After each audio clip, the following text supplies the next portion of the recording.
బహుమతుల కాకి. ఈ కథ మీద మీ అభిప్రాయం చెప్పాలి. అంటే అభిప్రాయం అంటే మీకు ఎట్లా అనిపించింది, నచ్చిందా నచ్చలేదా, నచ్చకపోతే ఎందుకు నచ్చలేదు, నచ్చింటే ఎందుకు నచ్చింది, నచ్చితే ఏమి నచ్చింది, ముందు దానికి తర్వాత పేర్లు కూడా చెప్పొచ్చు. ఈ కథకు ఇంకేం పేర్లు చెప్పొచ్చు అనేది. ఓకేనా? చెప్పడం. మరి కథ బహుమతుల కాకి ఎలా అనిపించింది? బాగా అంటే అదే నచ్చింది అన్నప్పుడు ఎందుకు నచ్చింది, ఏం నచ్చిందో చెప్పాలి. అందులో అమ్మాయి పేరు గుర్తుందా? మేఘన. Very good. ఇంకా కాకి. సరే, ఎవరు చింటే ఎవరు? కాకి. Okay, good.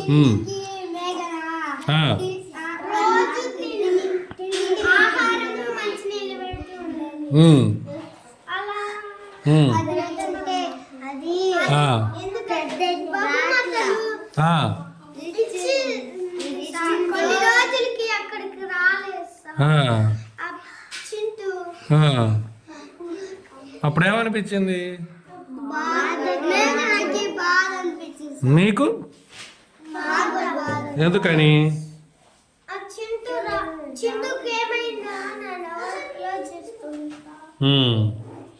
ఆలోచిస్తుంది. ఓకే. ఇంకేం నచ్చినాయి? ఏం అభిరామ్ చెప్పట్లేదు ఏందో?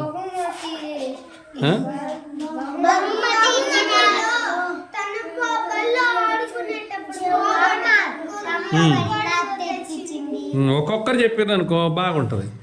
ఎందుకంటే సార్ పంపిస్తున్నాను అక్కడ. ఎంఏ సార్ కాదు, కథలు రాసినలే. నిన్న చెప్తేనే సార్ రామకృష్ణ సారు కథల మావయ్య అంటారు. కథల మావయ్య. మీ మావయ్య గారు పంపిస్తాను వీడియో. అందుకని ఒక్కొక్కరు చెప్ప ఏం నచ్చింది. పోనీ నచ్చంది ఏమన్నా అనిపించిందా? ఎక్కడా? ఇంకా ఏమేమి నచ్చినాయి? మరి ఎవరెవరు నచ్చారు అక్కడ? అందులో అసలు ఎవరెవరు ఉన్నారు? ఇంకా కాకి ఉంది, మేఘన ఉంది, అమ్మమ్మ, నాయనమ్మ, నానమ్మ, పిచ్చుకలు, చెట్టు, తాత,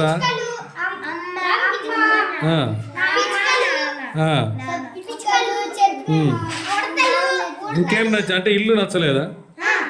ఇల్లు నచ్చిందా? ఎందుకని? ఏంది? పెరడు.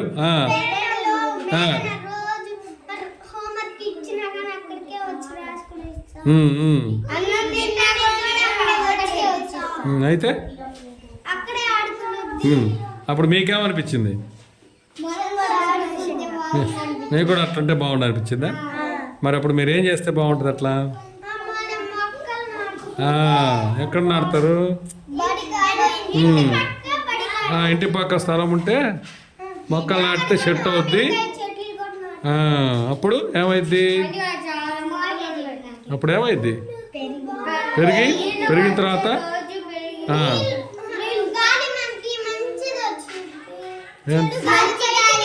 చెడు కాదు, మంచి గాలి వస్తుంది. ఇంకా పండ్లు కాస్తాయి. ఇంకా వెరీ గుడ్. ఇంకా అవునా? ఇంకా అంతే. చెట్టు మీకు ఉపయోగపడుతుంది. ఇంకెవరికైనా ఉపయోగపడుతుందా? దేనికి? అది నీకేగా.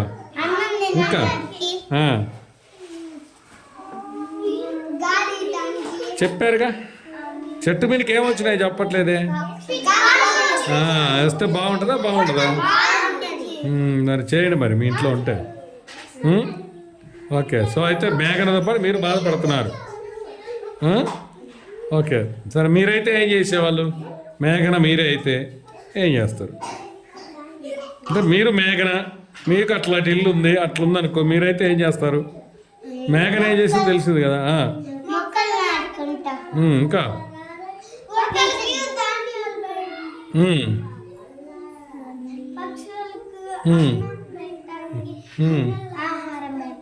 Okay, good. పెట్టిందా మేఘన? ఓ రోజు పెడుతుంది కదా. ఓ గుర్తుందన్నమాట అయితే. ఇంకా పేరేం పెడతాం? పేరు సారు బహుమతుల కాకి అని పేరు పెట్టారు. మీరేమైనా దానికి కొత్త పేరు పెడతారా? స్నేహితులు అంటే ఓ వెరీ గుడ్. చప్పట్లు కొట్టిన భానుప్రసాద్కి స్నేహితులు చెప్పాడు. గుడ్. ఇంకా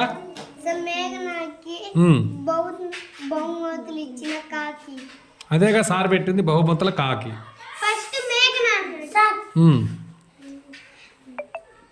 అంటే కథ పేరు ఎట్లా ఉండాలని? మంచిగున్న మేఘనా? మేఘన మంచితనం. Very good. మన రెండోది కూడా బాగానే చెప్పాడు. తెలివైన మేఘనా? ఓకే, శబాష్, బాగుంది. ఆరోగ్య చెప్పటం మంచి మనసున్న మేఘన. Very good. మంచి మనసు అని కూడా పెట్టవచ్చు కదా. Very good. అన్నం పెట్టిన మేఘన. అంటే కొత్తగా ఆలోచన చేయాలి, చెప్పాను కదా. అంటే వాళ్ళు చెప్పినట్టు కాకుండా ఇంకొంచెం ఇంకా కథలతో తెలిసింది కాబట్టి మీకు ఇట్లాంటి కథలు దీంట్లో ఇంకా చాలా బాగుంటాయి అన్నమాట. మీకు అందుకోసం రోజు తెస్తున్నా. మీరు చదవాలంటే చదవచ్చు. దాన్ని చదివి అట్లా కథలకు మంచి పేర్లు పెడితే సార్ వాళ్ళు మెచ్చుకుంటారు బాగా. మీరు కూడా పెద్ద సార్ లాగా మీరు పెద్ద తిట్ట పుస్తకం వేయచ్చు మీరు కూడా. అంత చాలా చాలా చాలా చదువు బాగా చెప్తారు సారు. ఇంకేం పేర్లు? అభిరామ్ ఒక్కడు కూడా చెప్పట్లేదే, ప్రవీణ్ చెప్పట్లేదు, సాయిది చెప్పట్లేదు, కైక్రే బోలోనా?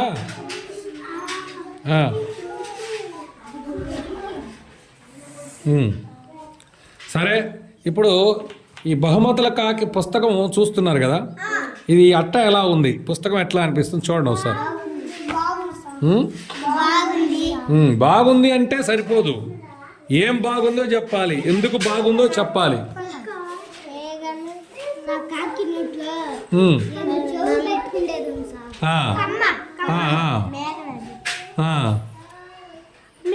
అంటే ఇప్పుడు అదే చెప్తున్నా, బాగుంది అనడం కాకుండా ఏం బాగుంది, ఎందుకు బాగుంది అట్లా చెప్పగలగాలి.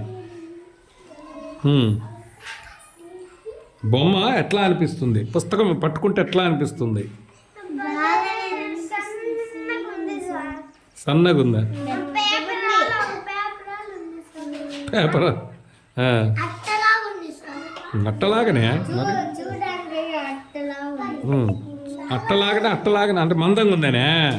మరి పై పుస్తకం అట్లే ఉంటుందిగా, ఇదిగో ఇది కూడా అట్లే ఉంటుందిగా. బొమ్మ ఎట్లా ఉంటుందో చెప్పగలగాలి మనం. ఆ బొమ్మ ఎట్లా అనిపిస్తుంది? అక్కడ ఎవరు కూర్చొని ఉన్నారు? మేఘన. అక్కడేమో కాకి. ఓకే. ఆ కాకి, చింటూ కాకి బహుమతులు ఇచ్చినప్పుడు ఆ మేఘన బదులు మీరే ఉన్నారు అనుకో, అప్పుడు మీకు ఎట్లా అనిపిస్తుంది? భలే అనిపిస్తుంది. ఆనందమేనా? ఆశ్చర్యం ఉండదా? కళ్ళల్లో నీళ్ళు వస్తాయా? ఓకే. ఎందుకని ఏడుస్తారా? ఆనందం బాష్పాలంటారు వాటిని. Okay, good.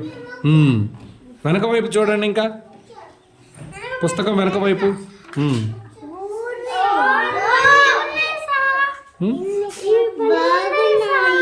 ఏం బాగున్నాయి?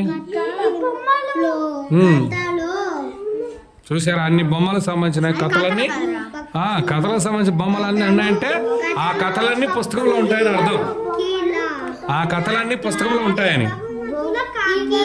Very good. ఆరాధ చదువుతుంది చూడు, బహుమతుల కాకి. తర్వాత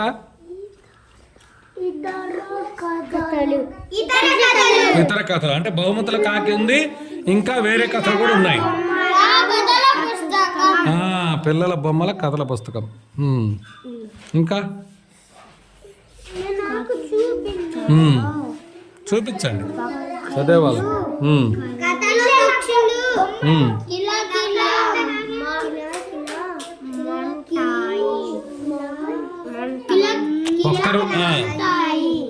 పక్షులు కథల్లో పక్షులు కిలకిలమంటాయి. అంటే నేను నచ్చింది ఎవరా అంటే కిలకిలమని అంటే ఏం తెలుసా? పక్షుల భాషలో సంతోషంగా అని అర్థం. ఇప్పుడు ఆడ కాకి సంతోషపడి ఉంటుందిగా.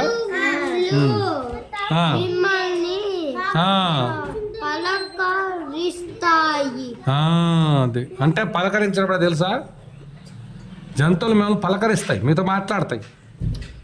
పలకరించడం అంటే ఇప్పుడు మీ ఇంటికి, మీ మామూలు ఇంటికి అక్కడెక్కడికైనా వెళ్ళారు అనుకోండి, అప్పుడు వాళ్ళు ఏం మాట్లాడతారు పోగానే మీరు మిమ్మల్ని? బాగున్నారా, ఏ రాలుడు, అయ్యి కోడల పిల్లదా అంటున్నా. అమ్మమ్మ అయితే ఎత్తుకొని ముద్దు, అయ్యి రాయ బంగారు తాత అని ముద్దులు పెడతారు కదా. అట్లా పక్షులు కూడా మిమ్మల్ని పలకరిస్తాయంట, అది పలకరింపు అంటారు దాన్ని. ఓకే, ఇంకా ఇంకేమున్నాయి? ఒక్కొక్కరు ఒక్కో వాక్యం చదివి చెప్పాలి దాని భావన. చెట్లు మీతో గుసగుసలాడుతాయి. అంటే అంటే ఏంటి?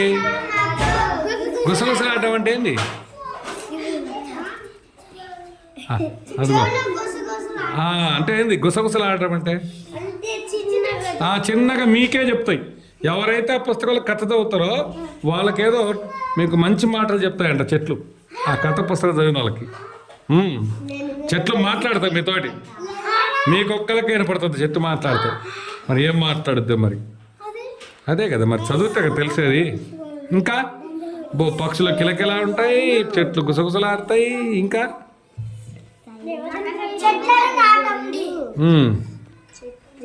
నాడితే మీతో కూడా మీ ఇంట్లో చెట్లు కూడా మాట్లాడతాయి, గుసగుసలాడతాయి. అంతే మరి ఏందనుకో, చెట్లకు కూడా ప్రాణం ఉంది మనలాగే. చెట్లకు ప్రాణం ఉంటుంది మనలాగా, నోరు లేదు, అందుకే గుసగుసలాడతాయి. అందుకే చదివి చూడండి, గుసగుసలాడతలే తెలుస్తుంది నోట్లో. అదేగా తెలియాలంటే. ఇప్పుడు కళలో ఉన్నారు, కళలో ఏదైనా కనపడి మాట్లాడతాయి. మరి ఇవి కనపడుతున్నాయి, మరి ఎట్లా మాట్లాడుతున్నాయి? అంతే. అదే ఎట్లా తెలుసుకోవడానికైనా కథ చదివితే అప్పుడు తెలుస్తుంది. మంచి ప్రశ్న వేసావు నువ్వు, బాగుంది. ఎట్లా మాట్లాడతాను, నోరు లేదన్నావు కదా. మరి అట్లా ఇప్పుడు మోగవాళ్ళు ఉన్నారు, మా పాపం వాళ్ళకు మాట్లాడే చేత కాదు, మరి అవతల వాళ్ళు చెబుతున్నారా లేదా, వాళ్ళకి అర్థమైంది. అంతే, అది వాడి భాష. అట్లాగే ఈ చెట్ల భాష ఉంటుంది, అది నీకు అర్థమైంది పుస్తకం చదివితే. ఓకేనా? సరే, అట్లా గ్రంథాలయంలో పుస్తకాలు తీసుకొని ఇంకా చదవండి. ఇది ఇష్టమైన వాళ్ళు ఉంటే అది కూడా తీసుకొని చదవండి.